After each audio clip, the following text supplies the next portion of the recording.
Good afternoon, students.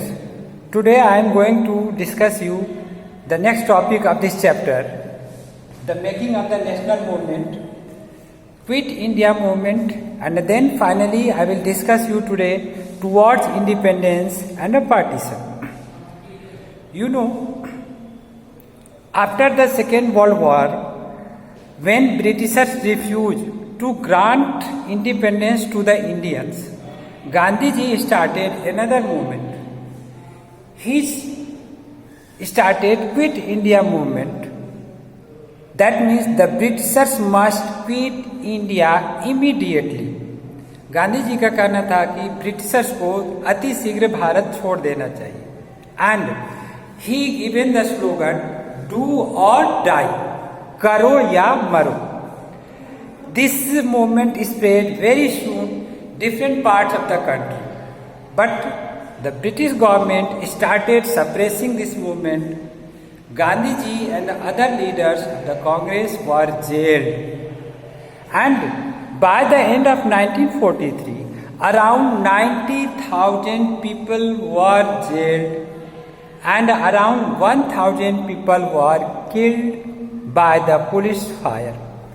So Britishers started suppressing the movement anyhow, but gradually as time passed, this movement spread urban area to rural area. पूरे देश भर में यह movement फैल गया, गांव-गांव, शहर-शहर भारत छोड़ो आंदोलन फैल गया. It is also called August revolution, अगस्त क्रांति. इसका प्रभाव इतना ज्यादा हुआ कि अंततः ब्रिटिश गवर्नमेंट को झुकना पड़ा. And now the British government decided to give the independence. Now I am coming to the next topic, toward the independence and partition. In 1940, meanwhile, you know that in 1906, Muslim League was established in Dhaka. This league wanted a separate nation for Muslims. Muslim league मुसलमानों के लिए एक अलग से देश चाहती थी. And they believe that they can not be live together, because if they will live together with India they will not given the respect. Muslim league को ऐसा लगता था कि भारतीय मुसलमानों को उनका वो रिस्पेक्ट नहीं मिलेगा और वो हमेशा जो है सो सेकेंड क्लास के सिटीजन समझे जाएंगे. इसीलिए मुस्लिम लीग हमेशा अपने लिए सेपरेट कंट्री की डिमांड करने लगी. But the Congress family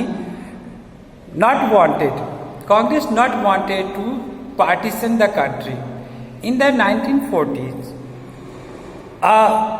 to give the independence, a commission was sent by the British government. This commission has to find out that how the country should be granted the independence. When this mission suggested that India should remain united and autonomy for the Muslim majority areas, but it could not get the Congress and the Muslim League to agree to specific details of the proposal. Congress और मुस्लिम league दोनों इस बात पर सहमत नहीं हुई कि वो एक साथ रह करके काम करे. इसका मतलब ये था कि अब देश का विभाजन लगभग तय हो गया था, यानी कि देश का विभाजन होना ही होना था. Then when cabinet mission was failed, cabinet mission की असफलता के बाद Muslim League decided on 16 August 1946 as the Direct Action Day, and on this Direct Action Day the Hindu-Muslim riot started in Kolkata, and gradually till March 1947 it spread all over the country. देश के सभी भागों में हिंदू मुस्लिम दंगे होने लगे, खास करके उत्तर भारत में. and finally this was come to an end when the country was partitioned. और ये तब खत्म हुआ जब देश का विभाजन हुआ और 1947 में देश के दो टुकड़े हो गए, हिंदुस्तान और पाकिस्तान, और इस तरह से देश का विभाजन हुआ और देश को आज़ादी मिली। इस तरह से देश की आज़ादी एक तरफ जहाँ हमें मिली, एक तरफ खुशियाँ थी, दूसरी तरफ हमें गम भी लेकर आई कि देश का विभाजन हो गया, जिसमें हजारों लाखों लोग मारे गए, हजारों लाखों लोग बेघर हो गए, हजारों लाखों लोग जो है वो रिफ्यूजी बन करके रह गए। तो इस तरह से देश की आज़ादी खुशी और गम दोनों चीज़ों को लाया। Thus, this chapter is, now I think this chapter is finished, and if any other doubt will be there, then we will discuss when you will come in the school. Thank you, class.